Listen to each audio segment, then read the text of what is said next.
यदि हामीले कुनै भिजिटर होस् अथवा कुनै युजर होस् तिनीहरूबाट केही डाटाहरू लिनु पर्यो भने अथवा हामीले बनाएको एप्लिकेसनमा केही डाटाहरू पर्मानेन्टली सेभ गर्नु पर्यो डाटाबेसमा भने हामीले फर्मको सहायताले गर्न सक्छौँ।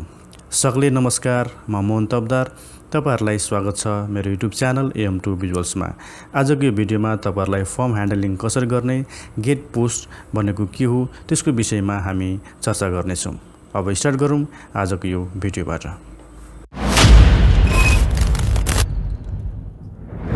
यहाँनिर हामीले कुनै फर्ममा डाटाहरू भरेर सबमिट गर्दाखेरि फर्मको एट्रिब्युट रहेको हुन्छ। फर्मको एट्रिब्युटमा हामीले हेर्न सक्छौँ यहाँनिर गेट मेथड, त्यसपछि अर्को रहेको छ पोस्ट मेथड र त्यसपछि अर्को गेट अथवा पोस्ट। यदि हामीले डिफाइन गरेको छैनौँ भने हामीले रिक्वेस्ट मेथड युज गर्न सक्छौँ र त्यसपछि अर्को रहेको छ फर्मको अर्को एट्रिब्युट जुन कि एक्सन रहेको छ। एक्सनले के गर्छ त भन्दाखेरि फर्ममा रहेको डाटालाई हामीले जब सबमिट गर्छौँ र सबमिट गरिसकेपछि कुन युआरएलमा हामीले सबमिट गर्ने अथवा कुन लोकेसनमा हामीले सबमिट गर्ने भन्ने कुरा हामीले एक्सन भन्ने एट्रिब्युट छ त्यो एक्सन भन्ने एट्रिब्युटमा हामीले डिफाइन गर्न सक्छौँ। त्यसपछि यही कुरालाई हामीले प्र्याक्टिकली गर्दाखेरि तपाईहरुले आफ्नो VS कोडमा जानुपर्ने हुन्छ। यहाँनिर VS कोडमा आइसकेपछि तपाईहरुले एउटा यहाँनिर आफ्नो लोकेसनमा आफ्नो जुन प्रोजेक्ट डाइरेक्टरी हुन्छ त्यो प्रोजेक्ट डाइरेक्टरीमा मैले एउटा फोल्डर बनाएको छु। यहाँनिर फर्म भन्ने फोल्डर रहेको छ र फर्म भन्ने फोल्डरमा एउटा फाइल मैले form.php बनाएको छु। यहाँनिर तपाईले हेर्न सक्नुहुन्छ form.php। form.php मा तपाईहरुले HTML कोड यहाँनिर लेख्न सक्नुहुन्छ। HTML5 भनेर मैले यहाँनिर सिलेक्ट गरेँ। सिलेक्ट गरिसकेपछि तपाईहरुले यहाँनिर टाइटलमा मैले जस्तै फर इक्जाम्पलको लागि फर्म ह्यान्डलिङ भनेर लेखिरहेको छु, फर्म ह्यान्डलिङ। यहाँनिर बडी सेक्सनमा तपाईहरुले HTML फर्म यहाँनिर क्रिएट गर्न सक्नुहुन्छ। यहाँनिर फर्म गेट भन्ने मेथड युज गरेर मैले एउटा फर्म क्रिएट गर्न गइरहेको छु र त्यसपछि यहाँनिर एक्सन भन्ने जुन एट्रिब्युट तपाईहरुले यहाँनिर हेरिरहनु भएको छ। यहाँनिर एक्सन भन्ने एट्रिब्युटमा तपाईहरुले यो फर्म जब हामी सबमिट गर्छौँ, सबमिट गरिसकेपछि कुन लोकेसनमा जाने अथवा कुन युआरएलमा जाने त्यो युआरएल त्यो फाइलको नाम चाहिँ यहाँनिर हामीले डिफाइन गर्नुपर्ने हुन्छ। अहिलेको लागि मैले यहाँनिर केही पनि हाल्दिनँ, यतिकै ब्ल्याङ्क छोडिदिन्छु र त्यसपछि अर्को एट्रिब्युट रहेको छ यहाँनिर मेथड। मेथडमा हामीले गेट हाल्न सक्छौँ अथवा पोस्ट हाल्न सक्छौँ। यहाँनिर इक्जाम्पलको लागि अहिले म तपाईहरुलाई गेट मेथड युज गर्न गइरहेको छु र त्यसपछि फर्मभित्र हामीले डिफ्रेन्ट फर्मका एलिमेन्ट्सहरूलाई हामीले यहाँनिर एड गर्नुपर्ने हुन्छ। जस्तै मैले यहाँनिर इनपुट टाइप टेक्स्ट अथवा तपाईहरुले कुनै नामको लागि गर्नुहुन्छ भने यहाँनिर इनपुट अनि यहाँनिर टाइप टेक्स्ट र त्यसपछि तपाईहरुले यो एलिमेन्टको नाम दिनुपर्ने हुन्छ। यो के को लागि हो भन्दाखेरि यहाँनिर स्टुडेन्ट अंडरस्कोर नेमको लागि हो भनेर दिइरहेको छु र यसपछि हाम्रो आइडी रहेको छ। आइडी हामीलाई अहिले आवश्यक छैन। त्यसपछि अर्को रहेको छ हामीले एड्रेसको लागि यहाँनिर हाम्रो फेरि के गर्छौँ त भन्दाखेरि इनपुट के को लागि त भन्दाखेरि टेक्स्ट।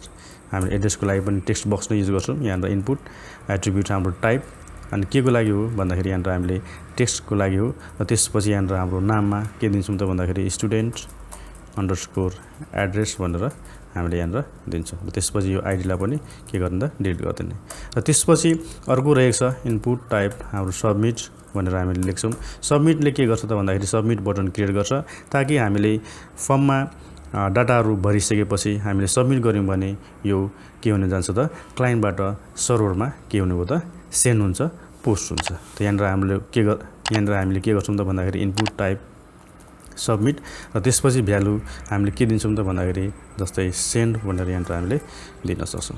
र यदि दिइसकेपछि तपाईहरुले एउटा फर्म क्रिएट गरिसक्नु भएको छ र यो फर्मलाई हामीले हेर्नु पर्यो भने तपाईहरुले ब्राउजरमा जानुपर्ने हुन्छ। यहाँनिर हाम्रो ब्राउजर रहेको छ र ब्राउजरमा जानुभन्दा अगाडि तपाईहरुले आफ्नो कम्प्युटरमा रहेको सर्भरलाई के गर्नुपर्ने हुन्छ त रन गर्नुपर्ने हुन्छ। हामीले ज्याम्पलाई ओपन गरिसकेपछि तपाईहरुले म्यानुअली के गर्न सक्नुहुन्छ त एपाची सर्भरलाई र माइस्कुल सर्भरलाई रन गर्न सक्नुहुन्छ, स्टार्ट गर्न सक्नुहुन्छ र त्यसपछि तपाईहरुले रन गरिसकेपछि यहाँनिर लोकल होस्ट र त्यसपछि तपाईहरुको प्रोजेक्ट डाइरेक्टरी जे छ त्यो प्रोजेक्ट डाइरेक्टरीमा जानुपर्ने हुन्छ। यहाँनिर प्रोजेक्ट डाइरेक्टरी मेरो PHP-सिरिज रहेको छ।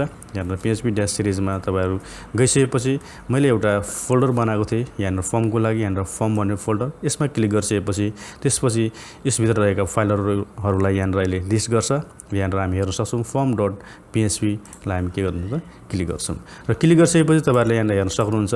यहाँनिर हाम्रो के रहेछ भन्दाखेरि दुईटा टेक्स्ट बक्स यहाँनिर क्रिएट भएर आएको छ, एउटा स्टुडेन्ट नेमको लागि र अर्को स्टुडेन्ट एड्रेसको लागि र त्यसपछि यहाँनिर एउटा सबमिट बटन यहाँनिर आएको छ यहाँनिर जसले कि के गर्छ त यसमा हामीले क्लिक गर्यौं भने यो फर्ममा भरिएको डाटालाई यसले के गर्छ त सेन्ड गर्छ र यो भन्दा अगाडि तपाईहरुले यसलाई के गर्नुपर्ने हुन्छ त यसको लागि लेभल दिनुपर्ने हुन्छ जस्तै यो टेक्स्ट के को लागि हो त्यसको लागि हामीले लेभल दिन्छौं र त्यसपछि यो टेक्स्ट के को लागि हो त्यसको लागि हामीले लेभल दिन्छौं र लेभल दिनको लागि तपाईहरुले एउटा यहाँनिर प्याराग्राफ क्रिएट गर्नुपर्ने हुन्छ यहाँनिर मैले प्याराग्राफ क्रिएट गर्न गइरहेको छु र प्याराग्राफमा हामी के गर्छौं त नेम यहाँनिर हाम्रो के दिन्छौं त स्टुडेन्ट नेम भनेर दिन्छौं र यो प्याराग्राफको जुन इन्डिङ छ यसलाई हामीले के गर्छौं त यहाँनिर लास्टमा दिन्छौं र त्यसपछि फेरि एड्रेसको लागि पनि हामीले प्याराग्राफ क्रिएट गर्छौं प्याराग्राफमा हामी फेरि के गर्छौं स्टुडेन्ट के को त एड्रेस भनेर दिन्छौं र यहाँनिर हामी कोलन दिन्छौं र यो क्लोजिङ पी लाई फेरि हामी के गर्छौं त यहाँनिर अन्त्यमा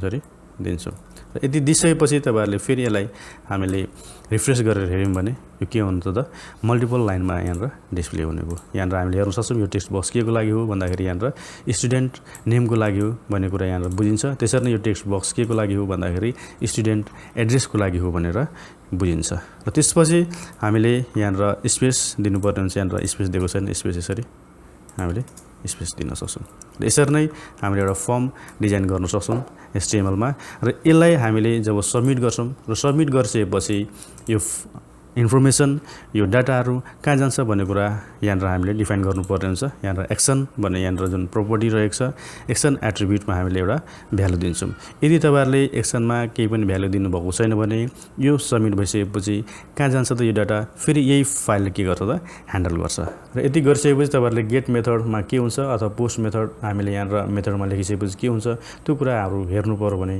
हामीले हेर्न सक्छौं जस्तै गेटमा हामीले जस्तै राममाझी त्यसै विराटनगर अनि सेन्ड गरिसकेपछि तपाईहरुले यहाँनिर हेर्न सक्नुहुन्छ यहाँनिर form.php what भनेर भनेको छ र त्यसपछि यहाँनिर student_name कहाँबाट आयो भन्दाखेरि यहाँनिर हामीले यो इनपुटमा हामीले के दिएको छौं त भन्दाखेरि यहाँनिर नेममा student_name दिएको छौं जसले गर्दाखेरि यहाँनिर के आयो त भन्दाखेरि student_name र यहाँनिर हामीले जे भरेको थियौं त्यो कुराहरु चाहिँ यहाँनिर हाम्रो राममाझी हामीले भरेको थियौं यहाँनिर हाम्रो राममाझी आएको छ त्यसपछि एन्डमा अनि त्यसपछि अर्को एलिमेन्ट छ भने हामीले यहाँनिर student_address यहाँनिर हेर्न सक्छौं student_address यहाँनिर आयो र त्यसमा हामीले के भरेका थियौं यसमा हामी के भरेका छौं त भन्दाखेरि धरान भरेको छौं भन्ने कुरा चाहिँ यसरी URL मा हाम्रो के हुने भयो त देखिने भयो त्यसपछि यदि तपाईहरुले मेथडमा यहाँनिर गेट नगरेर यहाँनिर तपाईहरुले पोस्ट गर्नुहुन्छ भने हामीले यो कुरा चाहिँ URL मा हेर्न पाउँदैनौं जस्तै यहाँनिर मैले यसलाई डिलिट गर्दै र रिफ्रेश गर्दै यदि गरिसकेपछि तपाईहरुले यहाँनिर जस्तै टिकामाझी अनि त्यसपछि तपाईहरुले इठरी यसरी गर्नुभयो भने र सेन्ड गरिसकेपछि तपाईहरुले हेर्न पाउनुहुन्न यहाँनिर हेर्नु त यसरी हामीले URL मा हेर्न पाउँदैनौं भन्नुको मतलब गेटमा चाहिँ हामीले URL मा के डाटाहरु छ त्यो URL मा हामीले हेर्न सक्छौं त भन्दाखेरि पोस्टमा हामीले URL मा के छ त्यो कुराहरु चाहिँ हेर्न पाउँदैनौं त्यसपछि हामीले गेट अथवा पोस्ट मेथडमा के डिफरेन्स छ त्यो कुरा हेर्नु पर्यो भने हामीले यहाँ हेर्न सक्छौं difference between get and post यहाँ हाम्रो गेटमा के छ त भन्दाखेरि जब हामीले गेट मेथड युज गर्छौं त्यसको सुपर ग्लोबल भेरिएबल के छ त भन्दाखेरि $_get रहेको छ यहाँ हाम्रो $_get is a super global variable भनेर भनिरहेछ सुपर ग्लोबल भेरिएबल भनेको मतलब के त भन्दाखेरि हामीले प्रोजेक्टको कुनै पनि फाइलबाट चाहिँ हामीले यसलाई एक्सेस गर्न सक्छौं जसले गर्दाखेरि यसलाई सुपर ग्लोबल भेरिएबल भनेको त्यसपछि अर्को रहेको छ $_post भनेको मतलब के त भन्दाखेरि जब हामीले फर्मलाई पोस्ट मेथडबाट सबमिट गर्न गइरहेछौं भने हामीले $_post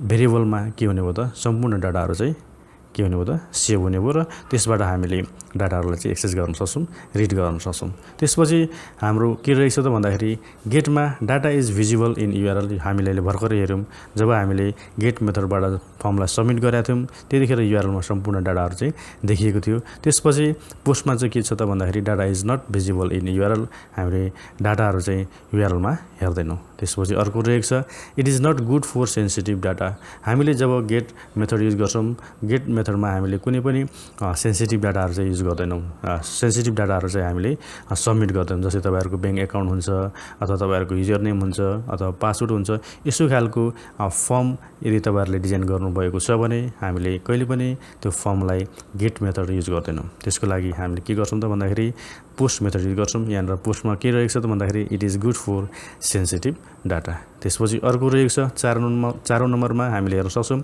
it has limitation for sending data. जब हामीले गेट मेथडबाट कुनै पनि फर्म सबमिट गर्छौँ त्यतिखेर चाहिँ हामीले लिमिटेड डाटाहरू चाहिँ मात्रै सेन्ड गर्न पाउँछौँ। यदि तपाईँहरूको धेरै डाटा छ, बिग डाटा छ अथवा अनलिमिटेड डाटा छ भने त्यतिखेर हामीले गेट मेथडलाई चाहिँ युज गर्न सक्दैनौँ। यहाँनिर हामीले के गर्नुपर्छ त भन्दाखेरि पोस्ट मेथड हामीले युज गर्नुपर्छ। यहाँनिर हाम्रो पोस्ट मेथडमा के छ त भन्दाखेरि there is no limitation for sending data भनेर भनिरहेछ। त्यसपछि अन्त्यमा रहेको छ it is not use for binary data like images word documents to the server. जब हामीले गेट मेथड युज गर्छौँ त्यतिखेर हामीले त्यो फाइलमा कुनै पनि इमेज हामीले सबमिट गर्नु पर्यो अथवा कुनै पनि वर्ड फाइल होस् अथवा भिडियो फाइल होस् अथवा साउन्ड फाइल होस्, कुनै पनि फाइलहरू अथवा बाइनरी डाटा जस्ता फाइलहरूलाई हामीले युज गर्न सक्दैनौँ। यसमा हामीले के गर्नुपर्ने हुन्छ त भन्दाखेरि पोस्ट मेथड युज गर्नुपर्ने हुन्छ। यहाँनिर हेर्न सक्छौँ it is use to send binary data like images etc to the server. यसरी नै हामीले गेट मेथड र पोस्ट मेथडको डिफरेन्सलाई बुझ्यौँ। जब हामीले फर्मलाई सबमिट गर्छौँ र फर्ममा सबमिट भएका डाटाहरूलाई चाहिँ कसरी एक्सेस गर्ने त त्यो कुरा हामीले यहाँनिर हेर्न सक्छौँ। जस्तै यहाँनिर हाम्रो PHP कोड ओपन क्लोज गर्न सक्छौँ।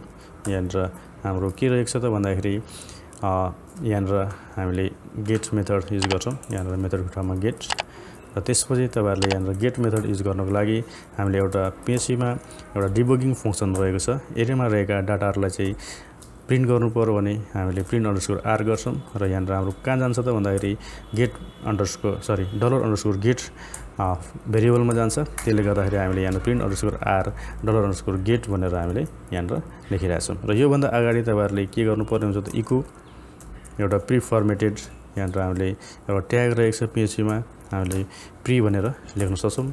इको अनि फेरि यसरी पी यसरी युज गर्न सक्छौँ। यसले चाहिँ के गर्छ त भन्दाखेरि एरेमा कसरी डाटाहरू चाहिँ स्टोर भएको छ त्यसरी नै हाम्रो के हुने भयो त यसले डिस्प्ले गर्ने भयो। र यसलाई हामीले यसरी यसलाई फेरि हामीले रिफ्रेस गरिदिन्छौँ। रिफ्रेस अनि त्यसपछि यहाँनिर हामीले एउटा फाइल जस्तै विजय चौधरी उसको एड्रेस कति रहेको छ त धारण रहेको छ। अब सेन्ड गरिसकेपछि तपाईँहरूले यहाँनिर हेर्न सक्नुहुन्छ। सेन्ड भइसकेपछि हामीले युआरएलमा पनि यसरी हेऱ्यौँ के डाटाहरू सेन्ड भयो भन्दाखेरि। र त्यसपछि हाम्रो के रहेको छ त एरेलाई हामीले प्रिन्ट गर्नको लागि हामीले भर्खरै यहाँनिर युज गरेका छौँ। यहाँनिर प्रिन्ट अन्डरस्कोर R अनि डलर अन्डरस्कोर गेटमा के डाटाहरू छ त भन्दाखेरि यहाँनिर स्टुडेन्ट नेममा के रहेछ त यहाँनिर विजय चौधरी रहेको छ। त्यसरी नै स्टुडेन्ट अन्डरस्कोर एड्रेसमा के रहेको छ त धारण रहेको छ भन्ने कुरा चाहिँ हामीले बुझ्यौँ। र यसरी नै कुनै पनि एसोसिएटिभ एरियामा रहेका डाटाहरूलाई हामीले 1 बाई 1 एक्सेस गर्नु पर्यो भने हामीले के गर्न सक्छौँ त भन्दाखेरि यसरी युज गर्न सक्छौँ। जस्तै इको अनि यहाँनिर हामीले डलर अन्डरस्कोर यसरी गेट अनि त्यसपछि हामीले यहाँनिर स्क्वायर ब्राकेट र यहाँनिर हामीले के दिन्छौँ त भन्दाखेरि सिङ्गल कोड दिन्छौँ। र सिङ्गल कोडमा हाम्रो के रहेछ त यहाँनिर स्टुडेन्ट अन्डरस्कोर नेम हामीले एक्सेस गर्नु पर्यो भने यहाँनिर स्टुडेन्ट अन्डरस्कोर के गर्छौँ त नेम युज गर्छौँ। र यो कुरा हामी कसरी थाहा पाउँछौँ त भन्दाखेरि यहाँनिर हेर्न सक्छौँ। जस्तै स्टुडेन्ट अन्डरस्कोर नेम यहाँनिर रहेको छ, हामीले स्टुडेन्ट अन्डरस्कोर नेम यसरी युज गर्न सक्छौँ। र यसलाई हामीले यसरी कमेन्ट गऱ्यौँ भने हामीले यसरी कमेन्ट गर्न सक्छौँ र हेर्न सक्छौँ। जस्तै यो डिस्प्ले नभएर अब के हुने भयो त स्टुडेन्ट अन्डरस्कोर नेम भनेर के भयो त युज भयो। जस्तै अब विजय चौधरीको ठाउँमा हामीले यसरी टिका अनि त्यसपछि इटरी गऱ्यौँ भने यहाँनिर हाम्रो के हुने भयो त अब टिकामा चाहिँ यसरी डिस्प्ले हुने भयो। र यो के हो त हामीले हेर्नु पर्यो भने हामीले यसरी स्टुडेन्ट नेम भनेर यसरी हामीले लेख्न सक्छौँ। स्टुडेन्ट नेम अनि यहाँनिर डटले के गर्छ त कन्क्याटिनेट गर्छ अथवा एउटै स्टेटमेन्टमा एउटै लाइनमा हामीले मल्टिपल डाटाहरू चाहिँ डिस्प्ले गर्नु पर्यो भने त्यसलाई हामीले कन्क्याटिनेट गरेर यसरी डिस्प्ले गर्न सक्छौँ। यहाँनिर हामी हेर्न सक्छौँ। जस्तै यहाँनिर विजय अनि त्यसपछि धरान छ भने यसरी हामीले स्टुडेन्ट नेम यहाँनिर के हुने भयो त विजय चौधरी यसरी डिस्प्ले हुने भयो। त्यसरी नै तपाईँहरूले यदि स्टुडेन्टको एड्रेस डिस्प्ले गर्नु पर्यो भने हामी फेरि के गर्न सक्छौँ त यसरी फेरि लेख्न सक्छौँ स्टुडेन्ट एड्रेस अनि डट दिएर अनि फेरि डलर अन्डरस्कोर गेट युज गर्छौँ। र त्यसपछि हामीले स्क्वायर ब्राकेट अनि स्मल कोडमा हामीले स्टुडेन्टको एड्रेस के छ त भन्दाखेरि स्टुडेन्ट अन्डरस्कोर एड्रेस रहेको छ। यसलाई हामीले फेरि कपी पेस्ट यसरी गर्न सक्छौँ। र यसरी हेर्न सक्छौँ। र हेरेपछि हामी फेरि यसमा फर्म फिलअप गरेर चाहिँ विजय चौधरी अनि फेरि हामी इटरी गऱ्यौँ भने यहाँनिर हामीले विजय चौधरी र स्टुडेन्ट एड्रेसमा के आयो त यहाँनिर इटरी आयो। र यो एउटै लाइनमा डिस्प्ले भएको छ। यसलाई हामीले मल्टिपल लाइनमा डिस्प्ले गर्नु पर्यो अथवा नेक्स्ट लाइनमा डिस्प्ले गर्नु पर्यो भने फेरि इको दिन्छौँ र एउटा हामीले ट्याग युज गरिदिन्छौँ बियर ट्याग।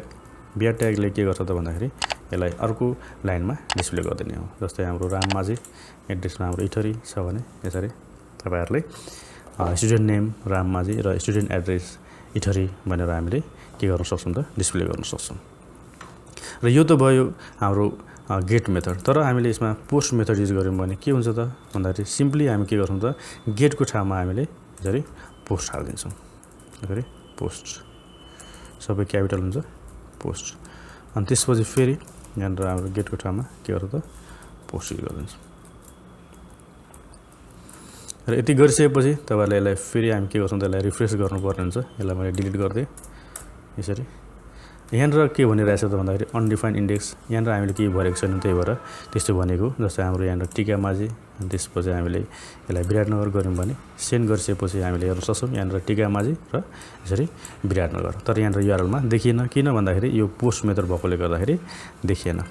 अब तपाईँहरूले यहाँनिर गेट छ अथवा यहाँनिर पोस्ट छ र यहाँनिर हाम्रो पनि के गर्नुपर्ने हुन्छ पोस्ट लेख्नुपर्ने हुन्छ। यदि तपाईँहरूले पोस्ट नलेखेर तपाईँहरूले अर्को एउटा रहेको छ यहाँनिर रिक्वेस्टलाई पनि हामीले के गर्न सक्छौँ त यसरी युज गर्न सक्छौँ। रिक्वेस्ट पनि एउटा सुपर ग्लोबल भेरिएबल हो र यसले चाहिँ के गर्छ त भन्दाखेरि फर्ममा रहेका डेटाहरूलाई पनि यसले पनि के गर्ने भयो त स्टोर गरेर राख्ने हो।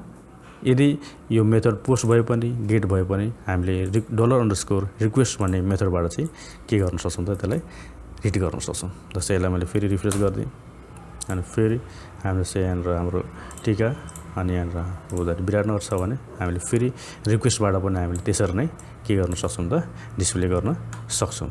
अथवा यसलाई पोस्ट नभएर यसलाई हाम्रो गेट छ भने यसरी गेटबाट पनि हामीले के गर्न सक्छौँ त रिड गर्न सक्छौँ। यहाँ हेर्न सक्छौँ विजय अनि त्यसपछि इटरी अनि सेन्ड गरिसकेपछि फेरि हामीले के हेर्न सक्छौँ त्यसरी विजय चौधरी र इटरी देखिने भयो। यहाँनिर हाम्रो पोस्ट नभएर गेट भएकोले गर्दाखेरि यहाँनिर युआरएलमा हामीले त्यो डाटाहरू चाहिँ के गर्न सक्छौँ त हेर्न सक्छौँ। र यसरी नै तपाईँहरूले गेट मेथड होस् अथवा पोस्ट मेथड होस् हामीले $_ भनेर ग्लोबल भेरिएबलबाट चाहिँ एक्सेस गर्न सक्छौँ। र अब त्यसपछि यहाँनिर के देखाउन गइरहेको छु भन्दाखेरि यदि तपाईँहरूले फर्ममा जुन एक्सन भन्ने जुन एट्रिब्युट रहेको छ यसमा हामीले कुनै एउटा फाइल दिन्छौँ भने जस्तै फर्म process.php छ। यदि हामीले एक्सनमा दियौँ भने यो फर्मलाई जब हामीले सबमिट गर्छौँ सबमिट गरिसकेपछि त्यो डाटाहरू कहाँ जान्छ त अथवा हामीलाई कहाँ रिडाइरेक्ट गर्छ त भन्दाखेरि फर्म-process.php मा यसले के गर्छ त रिडाइरेक्ट गर्छ। जस्तै यसलाई हामीले के गरिदिन्छौँ त्यसरी डिलिट गरिदिन्छौँ। त्यो गरिसकेपछि यसलाई हामी फेरि डिलिट गरेर यसलाई सबमिट गर्दाखेरि हाम्रो यो डाटा कहाँ जान्छ त भन्दाखेरि यसरी हामीले फिलअप गर्छौँ। फिलअप गरिसकेपछि सेन्ड गर्ने बित्तिकै तपाईँहरूले यहाँ हेर्न सक्नुहुन्छ युआरएलमा फर्म-process.php मा जान्छ र त्यसपछि गेट मेथड भएकोले गर्दाखेरि सम्पूर्ण डाटाहरू चाहिँ यहाँ देखिने भयो। तर फर्म-process.php यो लोकेसनमा नभएकोले गर्दाखेरि अब्जेक्ट नट फाउन्ड भनेर यहाँनिर हाम्रो एरर आएको छ। यसलाई हामीले के गर्छौँ त भन्दाखेरि यहाँनिर फर्ममा हामीले एउटा फाइल क्रिएट गर्छौँ यसरी फर्म-process.php यसरी फाइल हामीले गऱ्यौँ भने अनि यसलाई फेरि हामी सेभ गऱ्यौँ भने अब यसलाई हामीले रिलोड गर्छौँ भने फेरि ब्याक गरेर अनि यसलाई फेरि रिलोड गर्छौँ र फेरि डाटाहरू हाल्छौँ यसरी अनि सेन्ड गरिसकेपछि तपाईँहरूले हेर्न सक्नुहुन्छ फर्म-process.php मा गयो र यसमा हामीले केही पनि लेखेको छैनौँ जसले गर्दाखेरि केही पनि यहाँनिर हाम्रो यहाँनिर आउटपुटमा देखिएन। र यसलाई हामीले फेरि के गर्छौँ त यसरी हामीले फेरि जुन डाटाहरू चाहिँ हामीले जुन PHP को कोडहरू लेखेका थियौँ योभन्दा अगाडि यसमा हामीले लेख्यौँ भने फेरि हामी के पाउँछौँ त भन्दाखेरि त्यो हाम्रो डिस्प्ले भएको पाउँछौँ। यहाँ हेर्न सक्नुहुन्छ स्टुडेन्ट नेम विजय चौधरी र स्टुडेन्ट एड्रेस विराटनगर हामीले यसरी पायौँ। र यसरी नै तपाईँहरूले कुनै पनि फर्मलाई के गर्न सक्नुहुन्छ त क्रिएट गर्न सक्नुहुन्छ र क्रिएट गरिसकेपछि त्यो फर्ममा डाटाहरू फिलअप गर्नुहुन्छ र डाटाहरू फिलअप गरिसकेपछि तपाईँहरूले चाहिँ यसरी सबमिट गरिसकेपछि त्यसलाई कसरी रिड गर्ने त्यो कुरा चाहिँ हामीले सजिलै के गर्न सक्यौँ त ह्यान्डल गर्न सक्यौँ बुझ्न सक्यौँ। हस् त नमस्कार।